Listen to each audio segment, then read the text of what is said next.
दोस्तों, आज मैं इस वीडियो में अपने बारे में बताऊंगी। मैं झांसी की रानी कैसे बनी। आपने बस किताबों में मुझे पढ़ा है। आज मैं खुद आपको बताऊंगी अपनी कहानी, इसलिए वीडियो अंत तक देखना। हिस्ट्री कभी सच बताती है, कभी कहानी बनाती है और कभी सच और कहानी के बीच का फर्क मिटा देती है।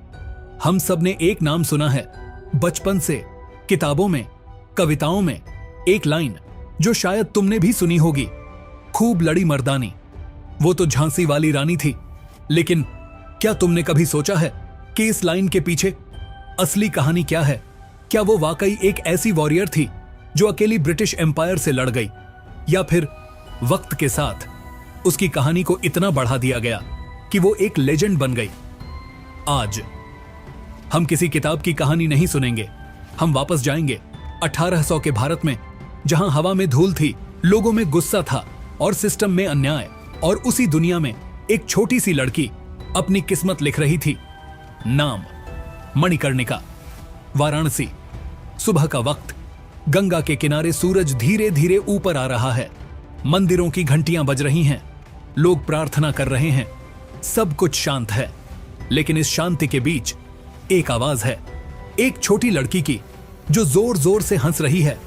यह है मणिकर्णिका। प्यार से मनु। वो बाकी बच्चों जैसी नहीं है। जब दूसरी लड़कियां घर के अंदर हैं, वो बाहर है, मिट्टी में दौड़ते हुए, गिरकर फिर उठते हुए। उसके हाथ में गुड़िया नहीं है, एक लकड़ी की तलवार है। वो हवा में वार करती है, जैसे किसी दुश्मन से लड़ रही हो।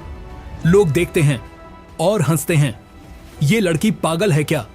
लेकिन उसके पिता मोरोपंत तांबे, उन्हें हंसी नहीं आती। उन्हें कुछ और दिखता है, एक जुनून, एक अलग सोच। उन्होंने कभी मनु को रोका नहीं। जब वो घोड़े पर बैठना चाहती थी, उन्होंने उसे अनुमति दी। जब वो तलवार उठाती थी, उन्होंने मना नहीं किया। यही वही फैसला था जो आगे जाकर इतिहास बदलने वाला था। लेकिन हर मजबूत इंसान के पीछे एक कहानी होती है, दर्द की। मनु के साथ भी ऐसा ही हुआ। बहुत छोटी उम्र में उसकी मां चल बसी, एक बच्ची जिसे अभी दुनिया समझनी भी नहीं आई थी। उसने सबसे बड़ा नुकसान देख लिया। लोग कहते हैं दर्द इंसान को तोड़ देता है, लेकिन कभी कभी दर्द इंसान को बना देता है। मनु के साथ यही हुआ। अब वो और ज्यादा मजबूत हो गई। वो रोती नहीं थी, वो लड़ती थी, अपने आप से, अपनी किस्मत से। उसका बचपन नॉर्मल नहीं था। वो ट्रेनिंग था एक वॉरियर बनने की। उस वक्त किसी को नहीं पता था कि ये लड़की एक दिन झांसी की रानी बनेगी। उस वक्त किसी को नहीं पता था कि ये लड़की एक दिन ब्रिटिश एम्पायर के सामने खड़ी होगी। उस वक्त किसी को नहीं पता था कि ये लड़की एक दिन एक प्रतीक बन जाएगी। लेकिन इतिहास को पता था, क्योंकि इतिहास हमेशा अपने हीरो खुद चुनता है। और इस बार उसने चुना था मणिकर्णिका को, एक छोटी सी लड़की जो तलवार चलाना सीख रही थी। अब अपनी जिंदगी के सबसे बड़े मोड़ पर खड़ी थी। समय बदल रहा था और उसके साथ उसकी पहचान भी। वाराणसी की गलियों से निकलकर अब उसका सफर जा रहा था झांसी की तरफ। 1842, एक शादी। लेकिन यह सिर्फ एक शादी नहीं थी, यह एक बदलाव था। मणिकर्णिका अब लक्ष्मीबाई बनने वाली थी, झांसी के महाराजा गंगाधर राव, एक सुसंस्कृत, पढ़े लिखे और संवेदनशील शासक। उन्होंने मनु को सिर्फ एक पत्नी के रूप में नहीं, एक साथी के रूप में देखा। शादी के बाद मनु का नाम बदल गया। अब वो थी लक्ष्मीबाई, झांसी की रानी। झांसी का महल शानदार था, लेकिन उसके अंदर की जिंदगी उतनी आसान नहीं थी। एक तरफ राजसी शान, दूसरी तरफ जिम्मेदारी। अब हर कदम, हर फैसला पूरे राज्य को प्रभावित करता था। रानी लक्ष्मीबाई सिर्फ महल तक सीमित नहीं रही। वो बाहर निकली, लोगों के बीच। उन्होंने झांसी के लोगों को समझा, उनकी तकलीफें देखीं। वो सिर्फ एक शासक नहीं, एक रक्षक बन रही थी। उन्होंने अभ्यास जारी रखा, तलवार चलाना, घोड़े की सवारी। उन्होंने अपनी पहचान नहीं बदली, बस उसे और मजबूत बना लिया। लोग उनका सम्मान करते थे, सिर्फ उनके पद के लिए नहीं, उनके स्वभाव के लिए। लेकिन जिंदगी कभी सीधी लाइन में नहीं चलती। एक खुशी आई और फिर तुरंत चली गई। रानी लक्ष्मीबाई ने एक पुत्र को जन्म दिया, लेकिन कुछ ही महीनों में वो बच्चा इस दुनिया से चला गया। एक मां के लिए इससे बड़ा दर्द कुछ नहीं होता। एक रानी के लिए यह सिर्फ व्यक्तिगत नुकसान नहीं, एक राजनीतिक संकट भी था। झांसी का भविष्य अब अंधेरे में था। राजा गंगाधर राव अंदर से टूट चुके थे, उनकी सेहत गिरने लगी। ये वो वक्त था जहां से कहानी एक भावनात्मक दौर से राजनीतिक तूफान में जाने वाली थी। ब्रिटिश ईस्ट इंडिया कंपनी अब सिर्फ व्यापार नहीं कर रही थी, वो शासन कर रही थी और हर नए नियम के साथ अपनी ताकत बढ़ा रही थी। उन्होंने एक नीति बनाई, डॉक्ट्रिन ऑफ लैप्स। इसका मतलब सीधा था, अगर किसी राजा का जैविक बेटा नहीं है तो उसका राज्य ब्रिटिश का हो जाएगा। राजा गंगाधर राव अपनी मृत्यु के करीब थे। उन्होंने एक बच्चे को गोद लिया, दामोदर राव। उनकी आखिरी इच्छा थी कि झांसी उनके परिवार में रहे, लेकिन ब्रिटिश ने मना कर दिया। उन्होंने कहा, गोद लिया हुआ बच्चा मान्य नहीं है, झांसी अब उनका है। सोचो, एक रानी के सामने उसका राज्य छीन लिया जाए और उसे कहा जाए, अब तुम्हारा यहां कोई हक नहीं। ज्यादातर लोग यहां हार मान लेते, लेकिन रानी लक्ष्मीबाई उन लोगों में से नहीं थी। उन्होंने सीधा जवाब दिया, मैं अपनी झांसी नहीं दूंगी। 1857, एक साल जो सिर्फ कैलेंडर का हिस्सा नहीं था, यह एक विस्फोट था। अंग्रेज सोच रहे थे कि सब कुछ उनके कंट्रोल में है, लेकिन नीचे जमीन के अंदर गुस्सा उबल रहा था। सिपाही जो ब्रिटिश आर्मी का हिस्सा थे, उन्होंने पहली बार मना कर दिया। ऑन ऑर्डर फॉलो करने से, सिस्टम को स्वीकार करने से, जुल्म को सहने से। एक छोटी सी चिंगारी मेरठ से उठी, फिर दिल्ली, फिर कानपुर, और धीरे धीरे पूरा भारत इस आग में जलने लगा। यह सिर्फ एक विद्रोह नहीं था, यह एक साइलेंट एक्सप्लोजन था जो सालों से बन रहा था। झांसी अब एक खतरनाक स्थिति में था। लोग गुस्से में थे, सिपाही पहले ही विद्रोह कर चुके थे और ब्रिटिश सत्ता कमजोर पड़ रही थी। इस बीच रानी लक्ष्मीबाई एक फैसले के सामने थी, एक ऐसा फैसला जो उसकी जिंदगी ही नहीं, पूरे झांसी का भविष्य तय करेगा। कुछ लोग कहते हैं रानी ने विद्रोह का नेतृत्व किया, कुछ कहते हैं वो मजबूर थी, लेकिन एक बात साफ है, उसने कंट्रोल लिया। अराजकता के बीच उसने झांसी को संभाला, कानून और व्यवस्था बनाए रखी, लोगों को सुरक्षित रखा। यह एक शासक का काम नहीं था, यह एक नेता का काम था। रानी लक्ष्मीबाई जानती थी कि ब्रिटिश चुप नहीं बैठेंगे, हमला आएगा और जल्दी आएगा।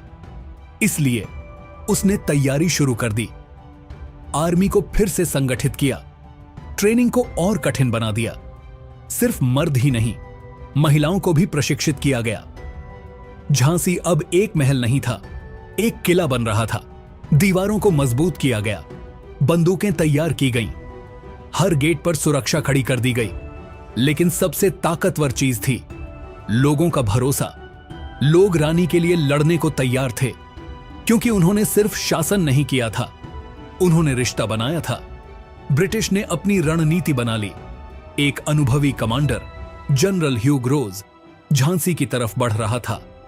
उसके पास प्रशिक्षित सेना थी, आधुनिक हथियार थे और एक साफ लक्ष्य, झांसी को जीतना। लेकिन उसे नहीं पता था कि झांसी सिर्फ एक शहर नहीं है, वो एक जुनून है। फिर वो पल आया जब पहली बार झांसी की दीवारों पर ब्रिटिश तोपों से हमला हुआ। जमीन हिल गई, दीवारें कांप उठीं, लोग दौड़ने लगे, चीखें, धूल, अफरा तफरी। लेकिन इस सब के बीच एक चेहरा था जो बिल्कुल शांत था, रानी लक्ष्मीबाई, तलवार हाथ में, आंखों में आग। ये अब सिर्फ जीने की लड़ाई नहीं थी, ये युद्ध था। अब सिर्फ एक शहर नहीं था, एक जंग का मैदान बन चुका था। हर तरफ धुआं, हर तरफ आग, तोपें लगातार चल रही थीं, दीवारें टूट रही थीं, ब्रिटिश सेना धीरे धीरे अंदर घुस रही थी। लेकिन झांसी अभी भी झुकने को तैयार नहीं था। हर गली में विरोध, हर कोने में लड़ाई। यह कोई संगठित युद्ध नहीं था, यह जीने की लड़ाई थी। तलवारें टकरा रही थीं, गोलियां चल रही थीं और हर सेकंड किसी की जिंदगी खत्म हो रही थी। इस पूरे अराजकता के बीच एक चेहरा था जो लोगों को हिम्मत दे रहा था। रानी लक्ष्मीबाई ना वो पीछे हटी ना छुपी, वो आगे बढ़ी, तलवार हाथ में, घोड़े पर सवार। उन्होंने सिर्फ आदेश नहीं दिया, वो खुद लड़ रही थी। लोग उन्हें देखकर लड़ रहे थे, उनके लिए, उनके साथ। हर वार ताकतवर था, हर चाल सटीक। ये कोई सामान्य शासक नहीं थी, ये एक प्रशिक्षित योद्धा थी। लेकिन ब्रिटिश सेना मजबूत थी और संख्या में ज्यादा।